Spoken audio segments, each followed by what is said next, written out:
Assalamualaikum warahmatullahi wabarakatuh. Salam sejahtera untuk kita semua, rekan-rekan, sahabat IMC Center Podcast.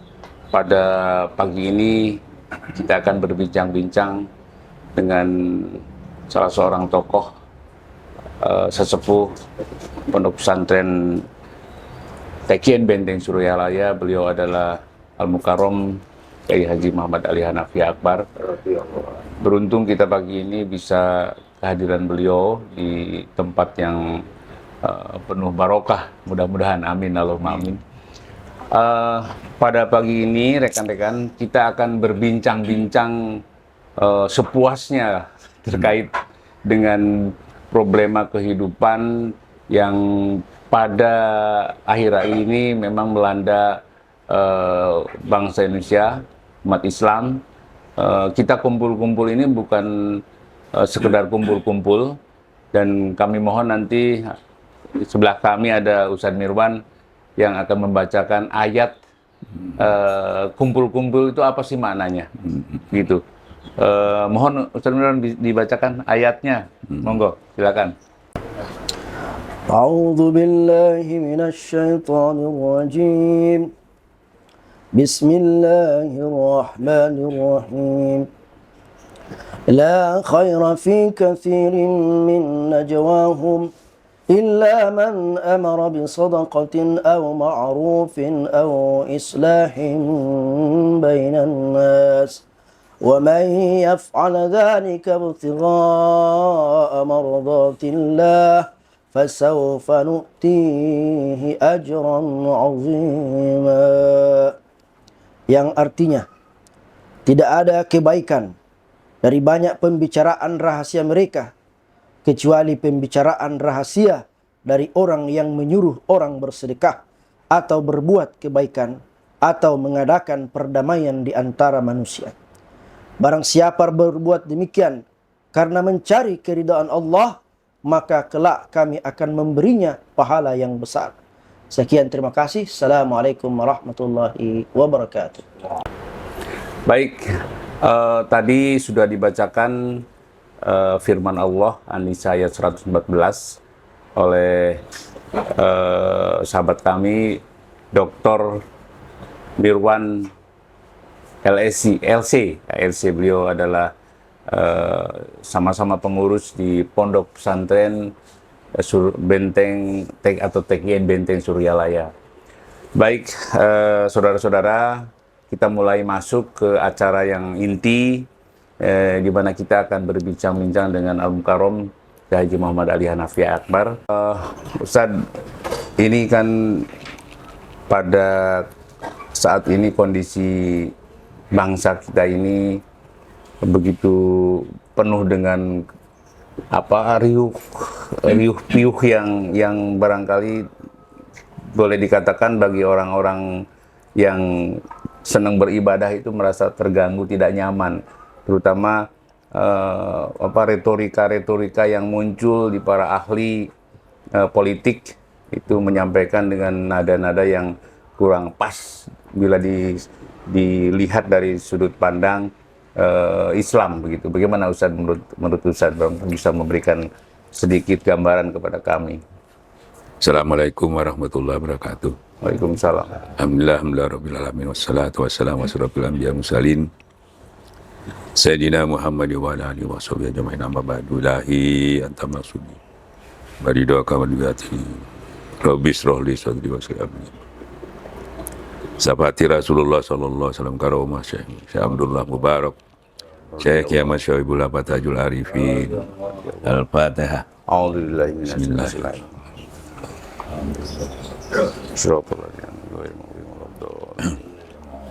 Pertama-tama kita bersyukur kepada Allah dengan niat baik semata-mata sesuai dengan apa yang telah diajarkan oleh Allah dan Rasulnya, yang kita lewat pengawalan TKN Benteng Suryalaya yang guru agung kita Syekh Kiamat Syahibul Abatajul Arifin. Mudah-mudahan Allah selalu memberi petunjuk pada apa yang kita lakukan dalam membawa, mengamankan, melestarikan, mengamalkan apa yang telah diamanahkan oleh guru kita, untuk supaya kita bisa ikut berkecimpung di dalam meneruskan yaitu apa yang diamanahkan oleh Allah dan Rasulnya kepada orang-orang yang membawa misi Allah untuk menyelamatkan manusia ini daripada kefasikan, kekufuran, yaitu bahkan untuk bisa mencapai apa yang kita lakukan ini diridhoi Allah Subhanahu wa taala. Ilahi anta maksudi wa ridhoka madlubiyatini mahabbataka wa marfataka. Seperti apa tadi yang disampaikan oleh Ustadz Mirwan, yang pembukaan daripada yang tersampaikan, An-Nisa 114 itu menyatakan.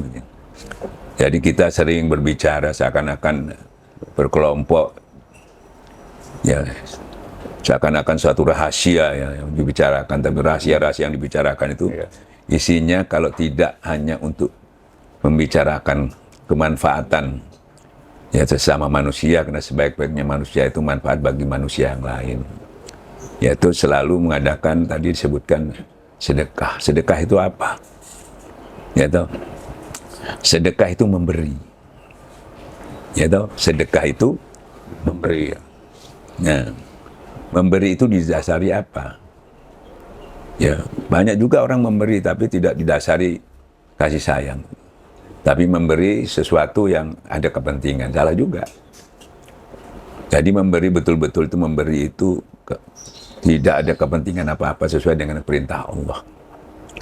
Nah, jadi kita memberi itu memberikan sesuatu yang paling berharga. Apa yang paling berharga itu? Yaitu sebetulnya apa yang kita miliki, yaitu apa saja yang kita, ilmu, harta dan sebagainya, sebagian kita berikan, itu baru punya nilai di hadapan Allah. Salah satunya tadi sedekah. Sedekah itu anjuran Allah memang. Yang dua diminta Allah, yaitu hablum minallah, hubungan kepada Tuhan. Tanpa hubungan kepada Tuhan, tanpa arahnya ke Allah, yaitu tanpa arahnya ke Allah, ya, atau penghambaan kepada Allah, itu semuanya yang kita lakukan sia-sia. Yaitu karena pasti punya tujuan yang lain-lain. Ada dua, itu setelah ke Allah, kita ke manusia, hablum minannas, membelanjakan sebagian harta kita, ilmu kita, mungkin waktu kita, segalanya yang bisa kita berikan. Ya, itu namanya juga sudah sedekah namanya. Jadi kita mengambil, mengikuti seperti Allah sampaikan, setiap kita melakukan sesuatu, ingatlah kepada Allah, ingatlah kepada Allah. Nah, ini nyambung dulu ke Allahnya, yaitu hablum minallah dulu ya, yang pengasih, yang menyayang. Jadi Allah kepada kita tuh kita diberi, dikasih, terus disayangi juga. Seperti katakan, banyak orang memberi tapi tidak menyayangi. Tidak menyayangi berarti ada kepentingan. Ya, jadi kita memberi juga mengasihi. Nah, kita ini sudah diberi. Sudah diberi apa? Ini semua yang nikmat-nikmat zahir ini. Ya tahu? Diberikan kita keturunan, diberikan apa, semua itu nikmat Allah. Nah, diberi itu, untuk diberi kasih sayang sama. Apa kasih sayang? Kasih sayang itu zikir itu. Nah, orang kalau diberi sayang pasti, orang kalau disayang pasti hatinya tentram, nyaman. Ya tahu? Nah, ala biji keratan kulub, nah itu kasih sayang Tuhan sebetulnya itu. Nah, itu sifat Tuhan yang pertama yang diberikan kepada manusia. Bismillahirrahmanirrahim. Ya, jadi kita ingat pada Allah yang pengasih, lagi penyayang. Nah, kita sudah dapat itu. Nah, karena Allah telah berbuat baik kepadamu, kata Allah, maka kamu harus juga berbuat baik kepada orang yang terutama, yaitu ku anfusakum wa akni naro, keluarga kita, kepada keluarga, kepada sahabat karib dan seterusnya, kepada masyarakat pada umumnya. Nah, jadi isinya itu yang namanya dekat itu kasih sayang sebetulnya. Ya, itu. Makanya di dalam ilmu tasawuf syiar pertama itu kasih sayang. Karena Allah juga pertama kepada kita kasih sayang. Jadi kita menjadi Allah, memberi sifat Allah, bersifatlah dengan sifat Allah. Nah, di situ kita mengadakan apa tadi? Selalu kita mengadakan apa? Selalu untuk ingin berbuat kebaikan-kebaikan, terus mengadakan perdamaian, itu yang paling penting. Yang penting itu perdamaiannya itu. Ya. Ya, itu orang-orang yang beruntung kalau dia bisa melakukan itu. Akan diberikan kita pahala yang luar biasa oleh Allah. Apalagi dalam hadis katakan pahalanya itu lebih daripada ya puasa, haji dan sholat. Maukah aku tunjuki kamu ya sesuatu yang lebih daripada pahala puasa, sholat? Apa ya Rasulullah? Ya mendamaikan. Nah, maka dari itu seperti kondisi zaman sekarang ini banyak sekali orang ini menyampaikan kebenaran. Hampir-hampir semua menyampaikan kebenaran. Nggak ada yang menyampaikan pengakuannya, menyampaikan kesalahan, nggak ada. Semuanya tokoh-tokoh, baik itu ulama, baik itu tokoh-tokoh politik, baik apa itu selalu menyampaikan, merasa menyampaikan kebenaran. Ya. Nah, memang itu watawasaw bil haq, semuanya banyak, gampang. Nah, tetapi masalahnya apa? Ini selanjutnya watawasaw bil haq, watawasaw bis. Nah, ini sabarnya ini yang nggak sabar. Dengan tidak sabarnya itu pasti tidak bisa adil. Dengan tidak sabarnya orang tergesa-gesa, jadi tidak adil. Makanya dalam Quran ada di kitabnya Abah Miftah Sudur, di situ ada hadis, ada Quran mengatakan ada satu kelompok yang selalu menyampaikan hak dan berbuat adil. Jadi banyak orang menyampaikan hak tapi nggak adil, gitu. Nah, sehingga dengan tidak adilnya tadi, ya banyak yang termasuk terzalimi. Nah, di sini peran kita sebagai seorang ulama, sebetulnya berbuat adil itu kayak apa sih? Kan gitu ya. Nah, berbuat adil itu, ya kita tidak memihak kepada yang salah, tidak juga kita condong kepada yang benar. Ya. Maksudnya apa, Ustaz? Condong kepada yang benar ini? Gini, kadang-kadang kalau kita terlalu condong kepada yang benar, orang yang salah ini tadi, kita cuma bisa menjelek-jelekkan aja, bisa mengupat aja, bahkan bisa menghujah aja, tapi tidak ingin memberi solusi atau memberi jalan keluar atau ingin memperbaikinya. Itu. Bahkan kalau kita sudah condong kepada yang benar ini tadi, yaitu kalau tidak didasari dengan hati yang bersih, itu kita timbul kebencian. Dan jadi kalau sudah timbul kebencian, tambah sulit kita. Kesulitannya, walaupun dia sudah benar pun kita tetap benci. Kan gitu ya. Nah, padahal ulama ini diturunkan, khususnya ulama yang itu harus netral. Ya. Dan itu pekerjaannya ulama. Jadi tidak boleh meninggalkan itu. Makanya Nabi Yunus ditelan ikan itu gara-gara itu tadi. Kan gitu ya. Tidak boleh sebelah gue menyusun. Gak wis mutung lah. Tidak boleh. Karena itu tugasnya dia. Kan gitu ya. Harus diketahui bukan hasilnya, tapi dia ada perintah melaksanakannya. Itu namanya amar ma'ruf nahi mungkar. Nah, nahi mungkar itu ada ukurannya. Dia punya kekuasaan dengan tangannya. Kalau tidak sambung dengan diplomasi, dengan kata-kata yang baik, arif bijaksana. Tidak mampu lagi dia dengan berdoa. Kan gitu ya. Jadi semuanya ini, tiga-tiganya ini jalan semua. Yang mampu pakai ini, yang nggak mampu. Jadi semuanya nggak ada lagi yang tidak harus melakukannya. Nah, disitulah masalah yang timbul sekarang ini. Seperti saya katakan, yang namanya sebetulnya kalau namanya ulama itu ibaratnya tidak boleh dia itu oposisi Nggak boleh juga dia koalisi. Koalisi. Karena oposisi sama koalisi itu kalau menurut saya sama aja. Iya. Kalau bagi ulama, misalnya dia oposisi, apa oposisi itu melihat kemungkaran dia tolong? Dia oposisinya nggak boleh, tetap dia amar ma'ruf nahi mungkar. Gitu. Dia sampaikan dengan 3 cara tadi. Kalau nggak bisa dengan kekuasaan, dia nggak mampu di situ, pakai diplomasi. Kalau nggak bisa lagi dia berdoa. Berdoa itu juga tidak mendukung. Iya. Itu dia oposisi. Kalau dia diam aja, berarti dia pembiaran, atau tidak secara langsung dia tolong menolong dalam kejahatan. Makanya sampai rusaknya pemimpin itu rusaknya ulama sebetulnya. Ya, nah, terus yang oposisi, ini yang tadi yang koalisi ya? Iya, oposisi. Yang oposisi. Yang koalisi, Sang. Nah, enggak tadi yang koalisi tadi. Iya. Nah, koalisi. Jadi boloan itu ya. Iya, poluan. Iya. Jadi biar boloan, tetap dia tidak boleh mendukung. Ya. Nah, terus kalau oposisi, sekarang oposisi, Pak. Ya. Oposisi sama sebetulnya, nggak ada bedanya. Dia memang tidak jadi bolo, tapi sama aja tugasnya kalau dia melihat yang Mungkar. sama juga. Ya seperti ini juga dia harus lakukan. Ya. Jadi sebetulnya nggak ada itu. Kalau di agama itu oposisi gak ono.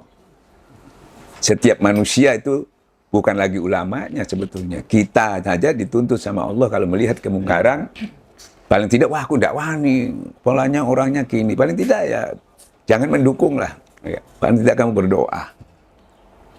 Itu sudah memadai. Kan gitu ya. Jadi di sini kalau sudah ngomong gini kan oposisi nggak ada ya. Mau ada, nggak masalah. Dan itu bahayanya. Ada dalil yang dalam Al-Quran mengatakan, takutlah kamu dengan azab Allah. Yang tidak memilih biar orang alim, orang baik, kena semua. Karena kurangnya amar ma'ruf nahi mungkar. Nah, kan gitu ya. Nah, disinilah kadang-kadang ini peran ulama sebetulnya. Ya, nah, peran ulama ini. Nah, maka dari itu, kalau menurut saya, pemikiran agama itu begitu. Jadi ulama itu sebetulnya harus dia masuk ke seperti kemarin di Makassar ini Iwan kita tanya, Ustadz, ini ada yang PDI, ada yang P3, ada yang Golkar. Maksudnya kita nggak mau melibatkan tarekat kita ini dengan politik. Ya. Oh, nggak bisa. Kita ini semuanya harus masuk. Nggak ada yang tersisa. Ya tuh. Jadi di dalamnya itu, di dalam agama itu ya ada politiknya, ada ini aja. Semuanya ada komplit sudah. Ya, tinggal kita bagaimana ya toh. Untuk supaya yang kita lakukan itu pertama manfaat bagi orang lain, manfaat bagi umat. Karena di zaman Rasulullah itu ada juga berapa kelompok sudah. Yang terkenal 2 aja pokok, Ansor, Muhajirin. Tapi Muhajirin itu dengan Ansor itu sangat baik itu. Ya, Ansor bukan untuk Ansor, tapi untuk umat. Muhajirin bukan untuk muhajir, bukan untuk kelompoknya. Kepentingannya malah kepentingan itu untuk umat. Bukan kepentingan golongan-golongan, bukan. Ya, di sini ada terjadi tolong-menolong akhirnya.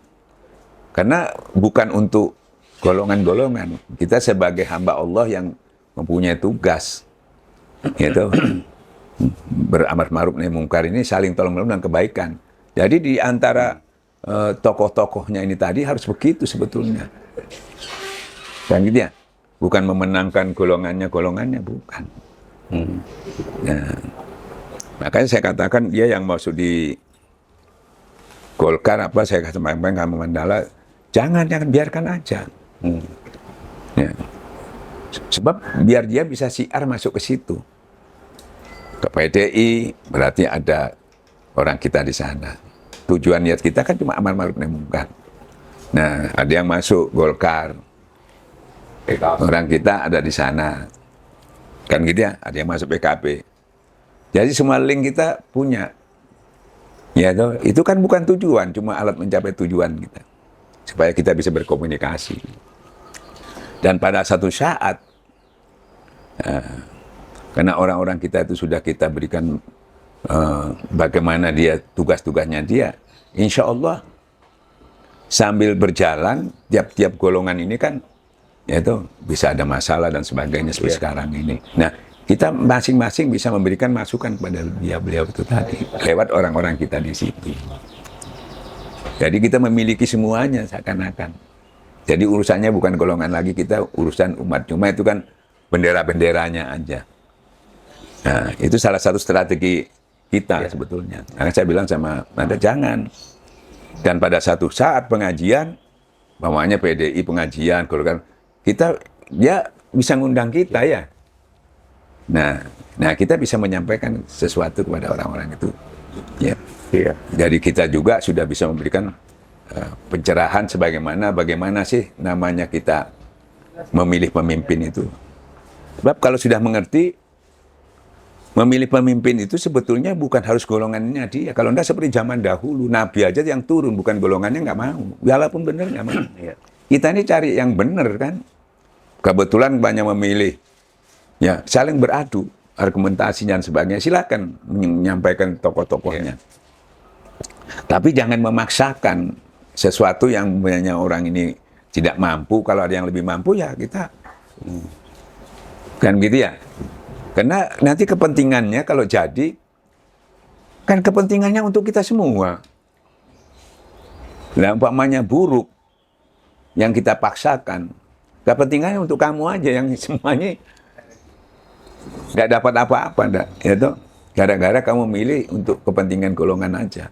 Padahal ini untuk kepentingan NKRI ini untuk rakyat Indonesia semuanya harus mendapatkan. Ya, seperti katakan tadi, terutama keadilan itu tadi. Nah, makanya keadilan itu penting karena keadilan itu dekat kepada takwa. Ya. Jadi pikirannya harus dibuka. Bapaknya dari P3 ke yang muncul di situ ya kita jangan dijegal, jangan dia. Kita jadi oposisi atau koalisi, tapi koalisi yang seperti sampaikan tadi. Jadi nggak ada, ya kita ikut mengawasi kan gitu ya. Mau koalisinya, mau ini nggak masalah. Jadi istilah koalisi itu sudah bukan harus seperti pada sekarang ini, masih salah tak bela wong koalisi. Oh, tidak bedanya lagi. Itu bolo.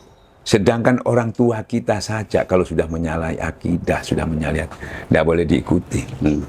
Sedangkan Rasulullah sendiri, wahai anakku, kalau kamu itu mencuri, ya atau kamu berkesa, aku tidak bisa menolong kamu, bahkan aku potong tanganmu. Kan gitu ya? Nah sekarang kan enggak. Kan gitu ya? Malah diberi jalan keluar, diberi peluang dan dibela. Nah ini rusak semua. Maka pada satu saat, Rasulullah itu pernah didatangi sahabat, ada seorang pejabat, dia punya kesalahan, orang-orang yang berpengaruh lah punya kesalahan, yang seburuknya dia harus dihukum. Karena itu orang-orang yang punya pengaruh, banyak sahabat teman-temannya, jadi dia datang ke sana itu minta kepada Rasulullah supaya diringankan lah. Iya. Kata Rasulullah, kalau rusaknya negara itu gara-gara kita, yaitu ibarat yang istilah sekarang ini tajam ke atas, tajam ke bawah, tumpul ke atas. Jadi kalau di atas tuh ada keringan, kalau untuk orang di bawah dia seperti itu, rusak nanti. Rasulullah sudah pesan begitu. Kan gitu ya. Jadi minimal kita bukan mencakup seluruh Indonesia orang harus mengikuti kita. Nggak mungkin. Khususnya ikhwan-ikhwan kita yang kita prioritaskan. Iya. Kan gitu ya. Supaya dia dalam bertorekat tuh seperti yang katakan tadi, hablum minallahnya dapat, hablum minannas dapat. Kalau enggak, kamu dihinakan sama Allah. Dua itu kalau enggak terwujud. Bukan hasilnya, tapi dia sudah bisa menyampaikan kebenaran. Hasilnya urusan Tuhan, ya toh. Nah, kalau sudah menyampaikan itu, apa keuntungannya? Orangnya enggak mau, bukan hasilnya, orangnya enggak berhasil kita luruskan. Nah, keuntungannya di mana? Orang enggak berhasil, keuntungannya azab Allah itu milih nanti. Ya, jadi yang baik-baik nggak kena. Yang kena itu yang salim-salim aja. Kalau enggak, yang baik-baik juga kena. Jadi kan bingung loh, aku kok kena juga, padahal aku nggak salah. Padahal kurangnya amar ma'ruf nahi mungkar. Itu di situ. Nah, minimal dari keluarga besar Teken Saudaraya yang tokoh-tokohnya ikut masuk ke dalam politik. Gitu caranya. Nah, di situ kita enak. Umpamanya saya bisa diundang, karena ada Iwan sana, kita bisa diundang di sana, pengajian. Yang PDI kita bisa diundang karena ada kita sana. Kan enak. Nah, itu kita bisa menyampaikan sedikit banyaknya jalan keluar daripada menyelesaikan masalah itu kita bisa sampaikan. Nah, kenapa ya di sini kiai, di sini juga kiai? Kenapa tengkar? Kenapa nggak bisa bersatu? Kan gitu ya. Padahal Allah itu menyuruh bersatu, dan ulama itu bertengkarnya perkara apa? Itu Rasulullah sendiri menyampaikan, aku tidak takut dengan kemiskinan.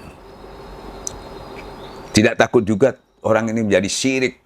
Enggak, karena pengetahuan ilmu agama sudah cukup, sudah disempurnakan. Yang aku takutkan itu kalau perbendaharaan dunia datang. Perbendaharaan dunia datang. Ya, jadi kamu seperti anjing yang berebutan tulang. Sekarang itu kan bertengkarnya kan kedudukan, namanya kan urusannya kan bukan agama itu. Rasulullah nggak tahu agama, nggak mungkin syirik. Nggak takut juga dengan kemiskinan. Kemiskinan juga nggak sampai bertengkar. Tapi kalau sudah dunia itu datang, kamu seperti anjing. Namanya hubut dunia, yaitu takut mati. Mati itu mati karirnya, nggak diakoni, dan sebagainya. Sehingga dia dengan demikian, karena didominasi sama hawa nafsunya, walaupun dia tahu dalilnya, karena hawa nafsunya yang mendominasi, maka dia ikut mendukung kezaliman-kezaliman itu. Kan gitu ya? Nah, jadi yang dizalimi juga kadang-kadang nggak paham. Ya toh? Jadi dia mau menyelesaikan kezaliman atas nama, oh saya dizalimi, saya akan selesaikan. Tapi caranya keliru juga. Dia melakukan membalas kezaliman ini tadi, atau menyelesaikan dengan zalim juga. Jadi sama-sama zalimnya. Padahal Allah mengatakan, aku tidak menolong orang yang zalim. Nah, jadi tadi sebetulnya yang zalim nggak ditolong. Allah menolong yang benar. Tapi karena yang menyelesaikan ini keliru, dengan zalim juga, dengan segala cara juga, akhirnya dua-duanya nggak ditolong. Akhirnya ini dua-dua nggak tuh. Yang hancur siapa? Kita semua. Nah, ini kebanyakan menyelesaikan yang salah. Pasti kan mesti ada yang zalim, ada yang zalim. Tapi yang menyelesaikan ini salah, yang zalim ini. Nggak sabar. Kan gitu ya. Nah, terus pemimpinnya didominasi oleh hawa nafsu. Kan gitu ya. Makanya Allah mengatakan, loh Ustadz, dia kan ya, ceramah, dia baca Quran, dia punya pendidikan, dia lulusan agama, hafal Quran dan sebagainya. Kan gitu ya. Makanya ada istilah ulama su, ulama jahat. Ya, ilmunya sempurna, Quran hadis. Sulit untuk orang membacanya, Quran hadis kok bisa begini. Nah itu Allah mengatakan, memang sholatnya dia menghadap Allah, tapi memutuskan sesuatu, tidakkah kamu melihat dia menuhankan hawa nafsunya. Nah, sebetulnya kalau orang tasawuf itu, dia sholat menghadap Tuhan, dia makan bersama Tuhan, dia menyelesaikan juga dengan Tuhan. Ya, paling tidak semuanya diatur dengan petunjuk Tuhan. Walaupun itu pahit bagimu, nggak enak, tetap kamu harus konsisten. Istilah saya itu, yaitu bukan pakai perasaan, tapi karena pakai dalil. Karena itu perintah Allah, biar kamu nggak cocok, nggak seneng, kamu harus laksanakan. Itu konsisten namanya. Kalau kamu tetap di jalanku, tidak berubah, tetap istiqomah, nanti Allah menurunkan keberkahan dari langit. Aduh gitu. Nah, jadi ulama itu kedudukannya sebetulnya harus begitu.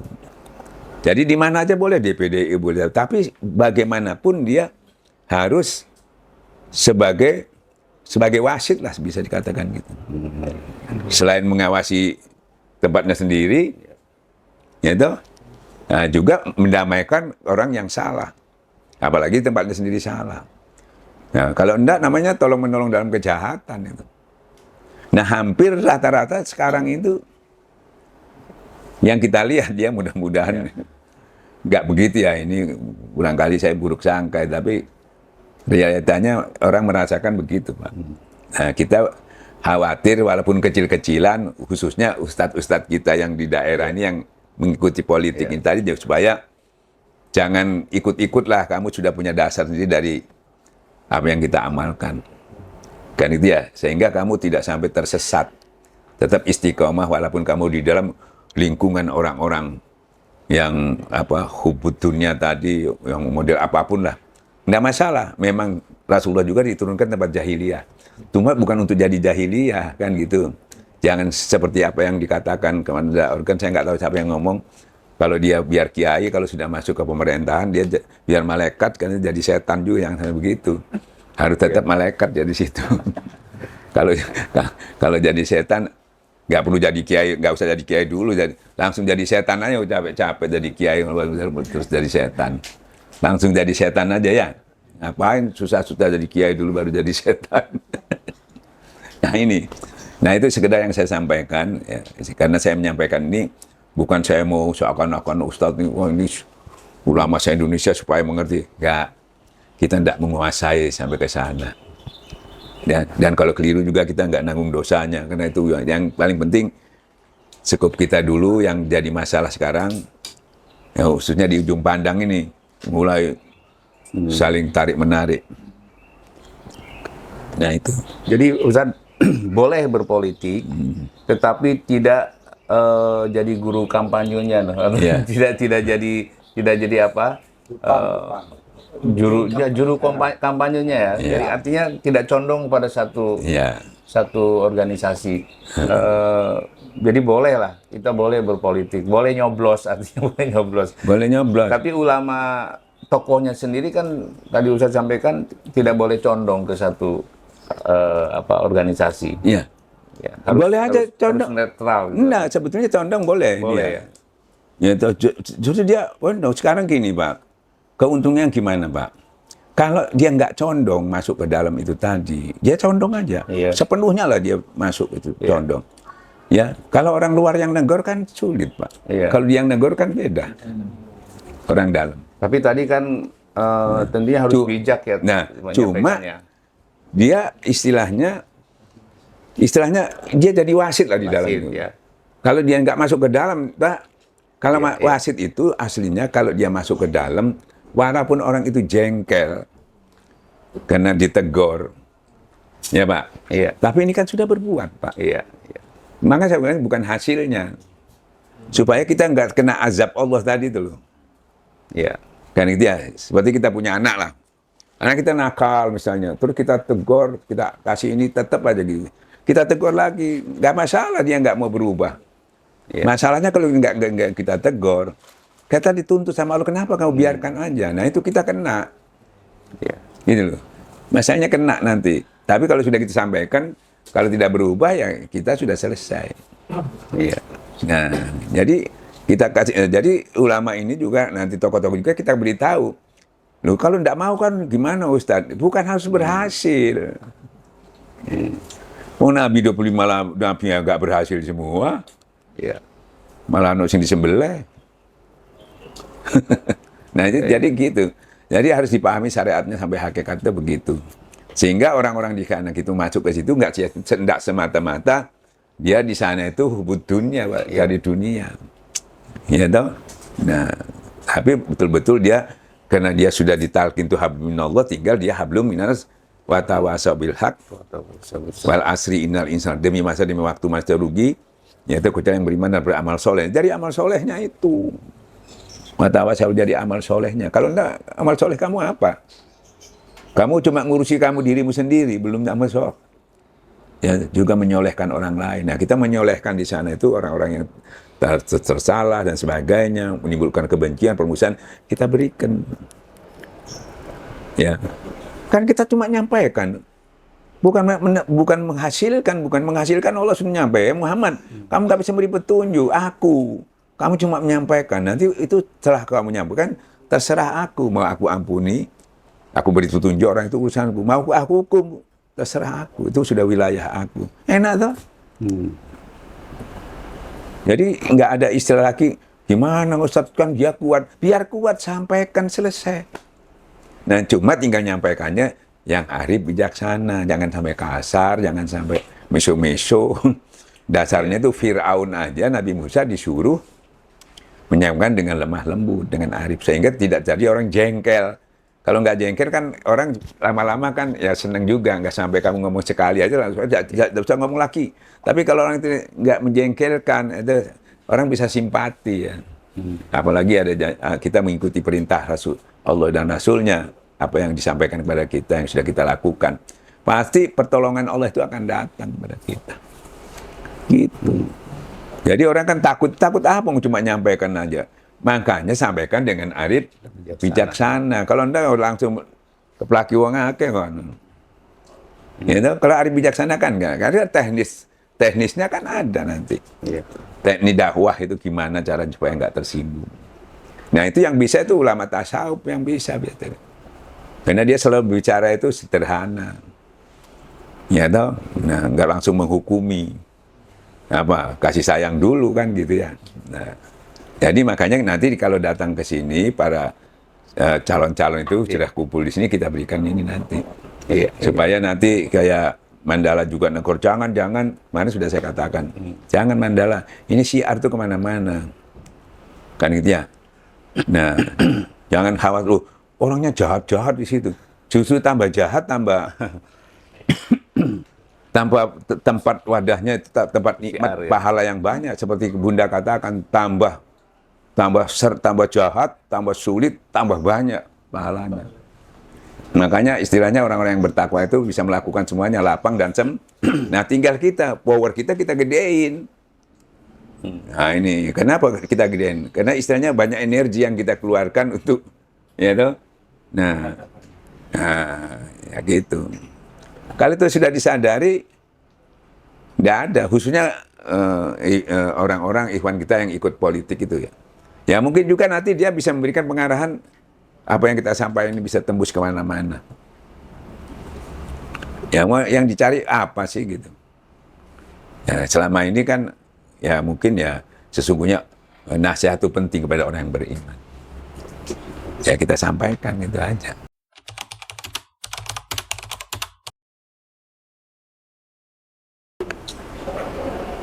Ini kan kita cuma dahirnya aja, batinnya nggak tahu. Nggak apa-apa, kita urusan Allah itu batinnya. Kita lihat ini punya kriteria, ini kriteria, ini kriteria. Saya ambil contoh aja, 4 sahabat. Kriterianya ini bagus-bagus semua. Ya, iya. Bahkan ada yang condong Ali saja. Karena Ali pertama dilihat kriterianya itu dia nggak pernah kafir, Pak. Dan kebetulan masih keluarga. Masih muda, kan gitu ya. Terus banyak sekali dalam perjalanan Rasulullah itu dia mendampingi, kan gitu ya. Begitu juga Abu Bakar, ya. Umar juga begitu. Masing-masing orang punya kriteria. Manusiawi Pak, sampean, ini aja, manusiawi kan melihat lainnya. Dan sedikit banyaknya pasti condong kepada orang yang bolo-boloan itu mesti ada. Nggak bisa diingkari. Contohnya Ali aja itu bolonya sudah tahu Abu Bakar dia ngamuk. Itu berarti dia bolo. Pendukungnya masing-masing. Ya. Nah, ternyata pasti salah satunya pasti kecewa. Ya toh, di antara orang punya idola masing-masing kan Bapak ini, wah kok duduk. Iya. Pasti kecewa. Nah, makanya orang itu harus tahu persis. Semuanya itu harus paham.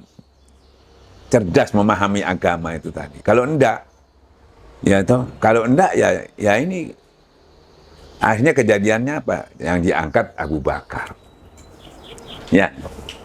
Nah, timbullah kecemburuan, terutama dari golongan Ali. Kalau sekarang jadi Syiah. Ya. Ya. Bayangkan itu. Cuma masalah itu sampai sekarang 15 abad kebencian itu dengan 3 orang sesama Abu Bakar, Umar, Ali, itu nggak bisa hilang. Ya. Efeknya. Padahal dia juga buka Quran, dia ngaji. Kenapa enggak dapat hidayah? Cek nemenin kebenciannya. Yang kebenciannya itu sebetulnya tidak ada merugikan orang-orang itu. Cuma kok ini yang diangkat. Ya. Nah makanya hakikatnya harus tahu. Dalilnya di dalam Al-Quran itu. Apa? Allah mempunyai kerajaan di langit dan bumi. Billahi minasyaitonir rajim. Bismillahirrahmanirrahim. Qulillahumma malikal mulki tu'til mulka man tasha'u wa tanzi'ul mulka mimman tasha'u wa tu'izzu man tasha'u wa tudhillu man tasha'u biyadikal khair innaka 'ala kulli syai'in qadir. Jadi Allah yang memilih Tuhan. Makanya kalau tidak ngerti itu ngotot aja. Ya toh, kamu cuma ikhtiar aja. Ibaratnya kamu itu cuma sakit cuma berobat, yang menyembuhkan tetap Tuhan. Kamu juga ikhtiar cari rezeki, sama-sama jualannya, sama-sama dijual apa yang dijual sama. Allah juga yang kalau kamu yang menentukan ya nggak ada yang rugi, untung semua. Nah itu harus paham itu. Makanya kita ini cuma musyawarah sama diri sendiri, musyawarah sama teman-teman. Tapi selanjutnya serahkan kepadaku nanti aku. Ini nggak mau nyerahkan, diserahkan sama nafsunya masing-masing. Iya. Allah mengatakan setelah kamu musyawarah, ya toh serahkan karena Allah lebih tahu mana yang terbaik. Nah ini nggak mau diserahkan sama nafsunya yang main. Akhirnya jadinya sampai sekarang, bayangkan. Sampai jadi Syiah. Nah itu kesalahannya di situ. Jadi tadi disebutkannya Allah yang mengangkat itu. Dan umpamanya yang diangkat jelek, gimana cara memilih? Ya maunya Allah. Dan tiap pengangkatan baik yang jelek, baik yang buruk itu semua ujian buat kita. Coba kalau nggak percaya. Itu banyak zamannya Fir'aun sering saya jelek tuh. Itu ujian. Ujiannya apa? Kamu melok Fir'aun apa enggak gitu aja. Kamu mengikuti orang yang zalim apa enggak? Kamu jadi ya kamu tersesat. Kan gitu ya. Kamu juga pemimpinnya baik. Tidak banyak pemimpin baik orang yang ngikuti, malah mengikuti yang memerangi orang yang baik ini. Siapa doa ya? Iya Pak? Iya Pak? Ujian semua. Jadi doa masih nggak bisa. Kan gitu ya? Nah, zaman Rasulullah kan sudah bagus. Wah enak zaman Rasulullah. Ya tinggal kamu ikut Abu Jahal apa Rasulullah. Kalau kamu melu Abu Jahal, doa kalau masih zamannya Rasulullah. Kan gitu ya? Biar Fir'aun asal kamu tidak mengikuti, biar ada Nabi. Zaman kamu tidak mengikuti Nabi, doa. Itu ujian buat umat itu. Nah, sampai ujian kita teraniaya, terbunuh, terusir, bagaimana dengan orang zalim itu? Ada kompensasi dari Tuhan. Orang terusir, orang teraniaya, terbunuh. Aku siapkan surga. Ya, bos. Dengan ujian itu kamu dapat surga. Karena kamu itu kan istilahnya yang seneng tadi, yang menzalimi tadi, kaya-kayanya enak, dia sudah ambil surganya.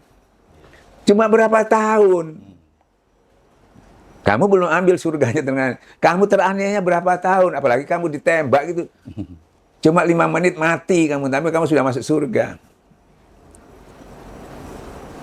Ya toh? Biar kamu nggak dibunuh juga mati juga pada saat itu. Biar kamu nggak diniaya juga mati juga saat itu. Kan gitu ya? Nah, makanya harus tahu hakikatnya itu tadi. Nah, jadi justru itu dengan adanya yang dipilih kurang baik tadi, kamu harus beramar ma'ruf nahi mungkar. Seperti sekarang ini ceritanya orang ahli hikmah ya.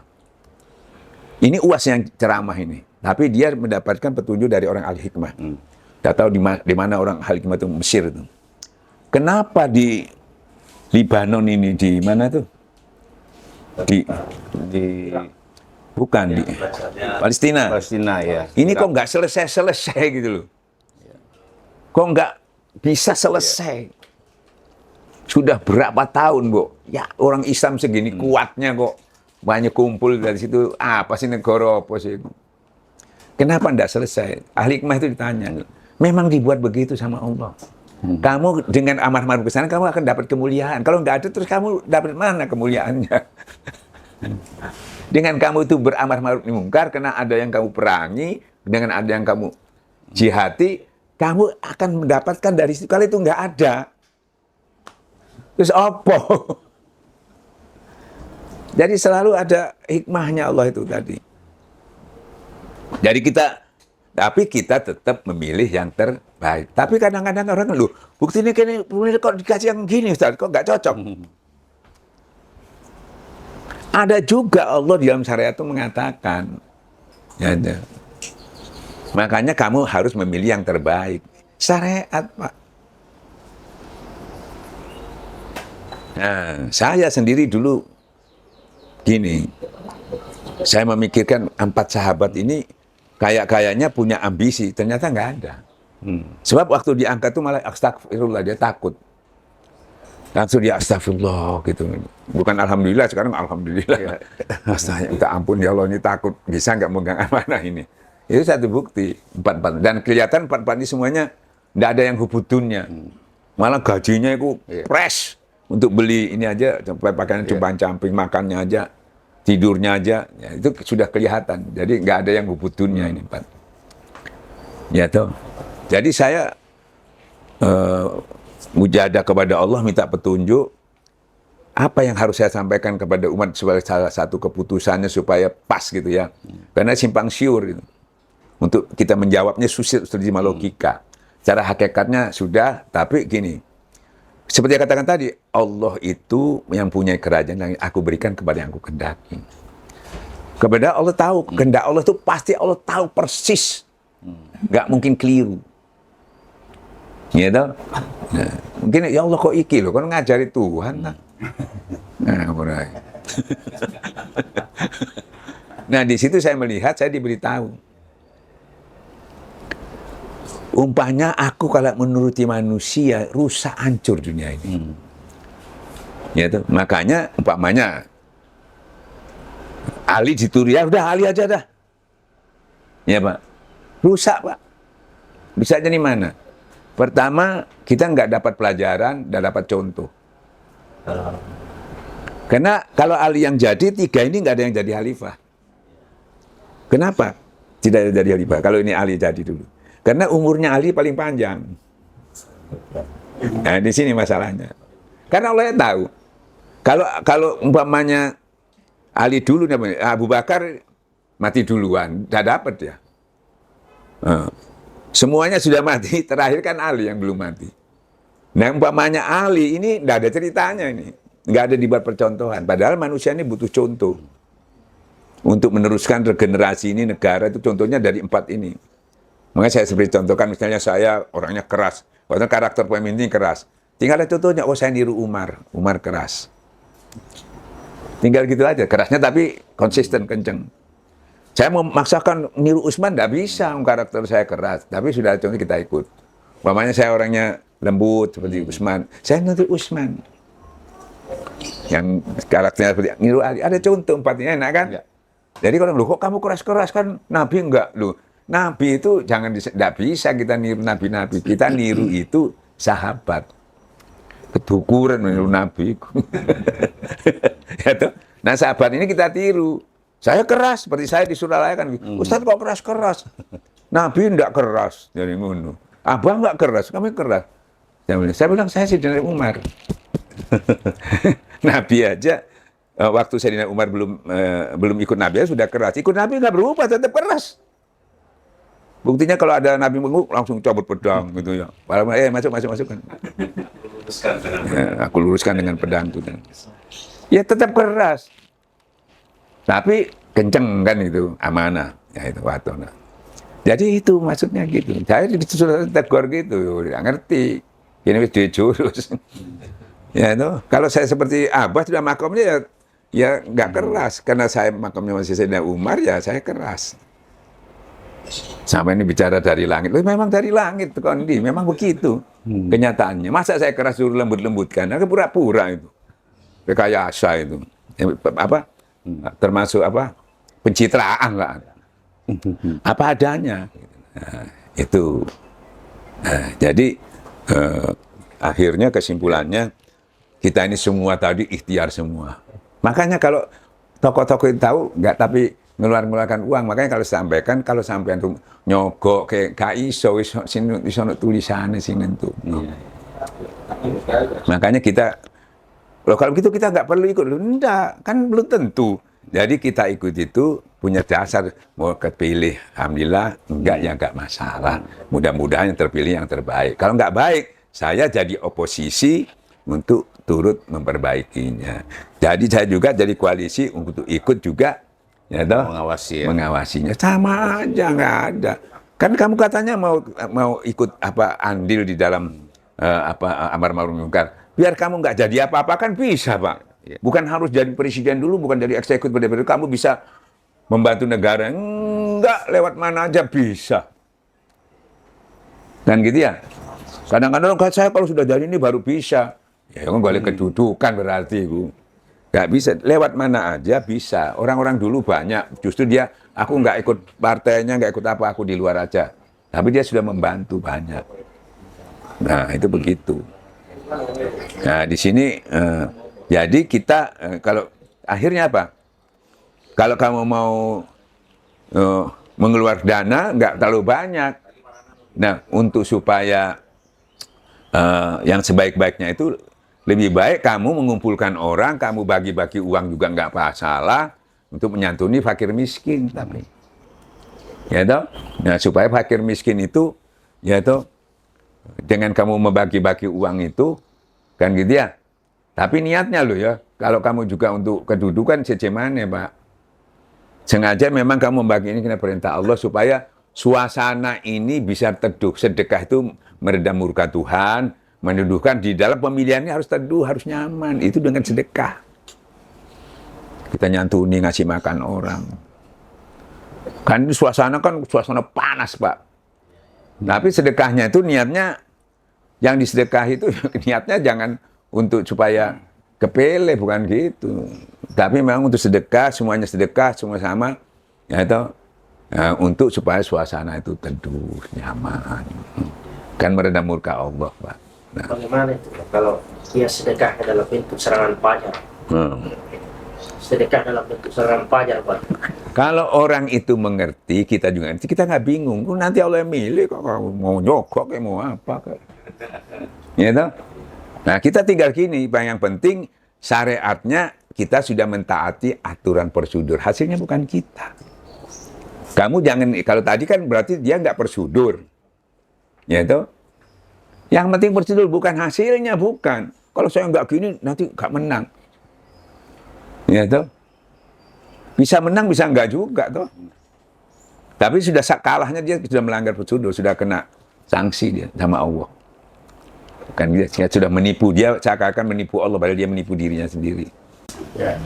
Baik saudara-saudara dan sahabat podcast Epicenter, hari ini kita sudah banyak berbincang berbagai masalah dan intinya adalah semua yang terjadi yang kita lakukan ini adalah kekuasaan Tuhan. Jadi ya, kita harus itu mendekat kepada Tuhan karena semuanya adalah siapapun nanti pemimpin yang akan jadi itu adalah takdir dari Allah Subhanahu wa Ta'ala. Terima kasih semuanya. Mudah-mudahan kita bisa ketemu lagi di podcast mendatang. Assalamualaikum warahmatullahi wabarakatuh.